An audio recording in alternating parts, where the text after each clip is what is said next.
मुकाबला देखिए आर्थिक से नहीं होता, विचार से होता है। लोगों का भी कहना है वहाँ कि आप लोग को प्रत्याशी यहाँ देना होगा, हम लोग वोट करेंगे। सूर्य नारायण हांसदा की पत्नी को जेल कैंप की ओर से प्रत्याशी बनाने की मांग कई कार्यकर्ता लोग दबे स्वर ही सही कह रहे थे। तो अगर ऐसा किया हो जाता है तो कैसा हो? घाटशिला विधानसभा चुनाव को लेकर के क्या कुछ बातें निकल करके सामने आई?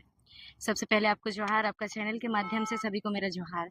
बैठक हुआ, जितना भी केंद्रीय पदाधिकारी हैं, केंद्रीय कमेटी के लोग हैं और कोल्हान प्रमंडल में जो 3 जिला आता है, जिला के जितने भी पदाधिकारी हैं और प्रखंड के हैं, सभी को बुलाया गया था, स्पेशल बुलाया गया था। ये घाटशिला विधानसभा क्षेत्र में जितने लोग आते हैं वो लोग को, जमशेदपुर जो पूर्वी सिंहभूम जिला से आते हैं वो लोग को भी। तो आज का हमारा मीटिंग में यही हुआ कि हम लोग अपना वहाँ पर सबको अपना अपना राय दिए कि वहाँ प्रत्याशी देना चाहिए या नहीं देना चाहिए।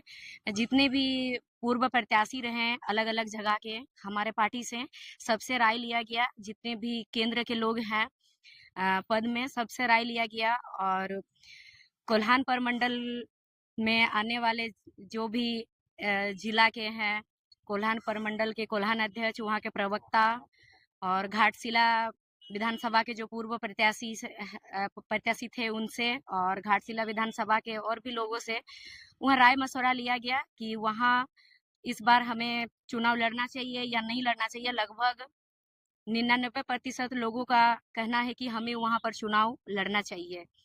तो आज का जो हमारा बैठक था, बैठक में निर्णय यही हुआ कि ये तो केंद्रीय का बैठक था और साथ में वहाँ के लोगों को बुलाया गया था कोल्हान के।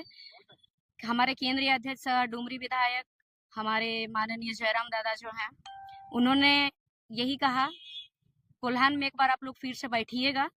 बैठने के बाद घाटशिला विधानसभा क्षेत्र के लोग भी रहेंगे और आपस में आप लोग को निर्णय लीजिएगा कि प्रत्याशी किसको बनाना है। आप लोग तय हो गया। हाँ, चुनाव लड़ना तय हो गया है। लेकिन अब लेकिन बार बार यही दिक्कत आता है कि प्रत्याशी का जब घोषणा होता है तो आपस में विवाद उत्पन्न हो जाता है। नहीं नहीं, वो देखिए वो प्रथम बार हमारा पार्टी से चुनाव लड़ा गया था और जैसे कि हमारा पार्टी में ज्यादातर लोग हैं, आप देखिएगा युवा वर्ग के ही हैं जो कि पहले कोई राजनीतिक से जुड़े हुए नहीं थे, तो शायद सीखने में भी एक बार समय लगता है। इस बार उसी को देखते हुए पहले बैठक रखा गया और बैठक के बाद इस बार आज का जो निर्णय निकला, आज का जो मीटिंग था, बैठक था, इसमें जयराम दादा यही बोले कि आप लोग कोल्हान में एक बार बैठिएगा और उस विधानसभा क्षेत्र के लोग भी एक बार बैठिएगा और बैठने के बाद आप लोग जिनको कहिएगा सबका सहमति से जो निर्णय निकलेगा उन्हीं को दिया जाएगा। अच्छा, एक चीज बताइए, वहाँ पे जो घाटशिला विधानसभा उपचुनाव की आप लोग तैयारी कर रहे हैं, उस विधानसभा के अंदर तमाम जो राजनीतिक दल के नेता आएंगे, एक मुख्यमंत्री होंगे, दूसरे पूर्व मुख्यमंत्री होंगे, कैसे चुनौती दीजिएगा और सीट को निकालने का तैयारी करिएगा आप लोग, ये बताइए तो। देखिए यहाँ ये मायने नहीं रखता कि पूर्व मुख्यमंत्री के परिवार के हैं या फिर मंत्री के परिवार के हैं।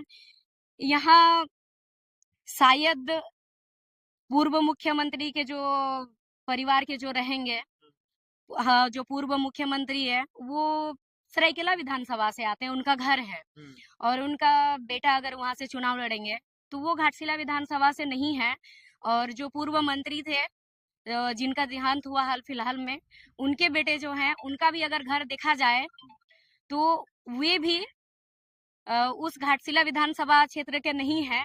हो सके वहां के लोगों के ऊपर एक, देखिए हम लोग जा करके वहां पर समझा सकते हैं, बता सकते हैं और स्टार प्रचारक देवी मातो और पूजा मातो होंगे जी होंगे, लेकिन ये बात पहले पूरा होने दीजिए।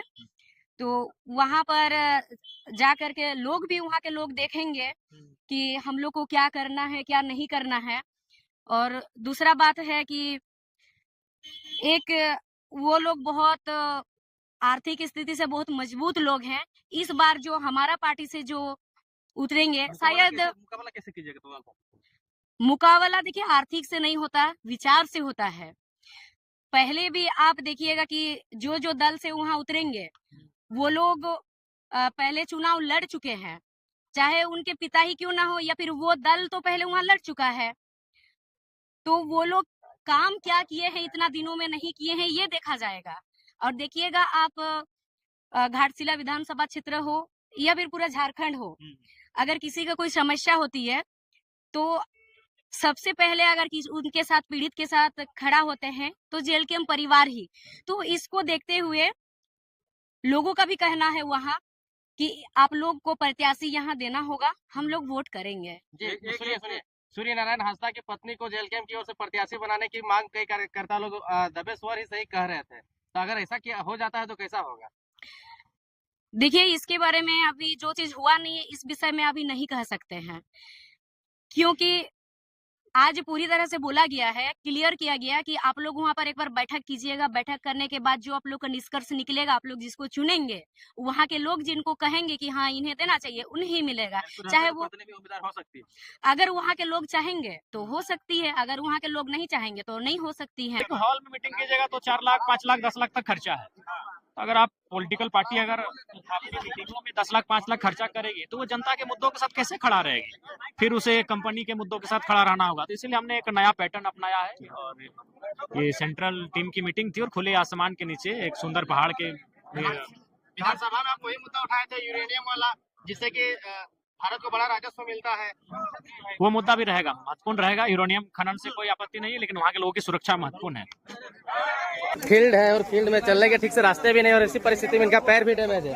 ऐसी परिस्थिति में फील्ड में मीटिंग किया जा रहा था और देख सकते हैं विधायक जी, डॉक्टर आपको रेस्ट करने बोला, पहाड़ पर वो तो मीटिंग कर रहे हैं। लेकिन नहीं, इम्पोर्टेंट मीटिंग था, फिर बहुत दिन बाद, बहुत दिन समय नहीं है, घाटशिला का उपचुनाव शुरू हो जाएगा, तो इसलिए रिस्क लेना पड़ा। कैसे प्रचार कीजिएगा ऐसे में? नहीं, तब तक हमको लगता है खोल खाल देंगे, तब तक ठीक भी हो जाएंगे। ये बाइक में बैठ जाओ। बाइक, हाँ बाइक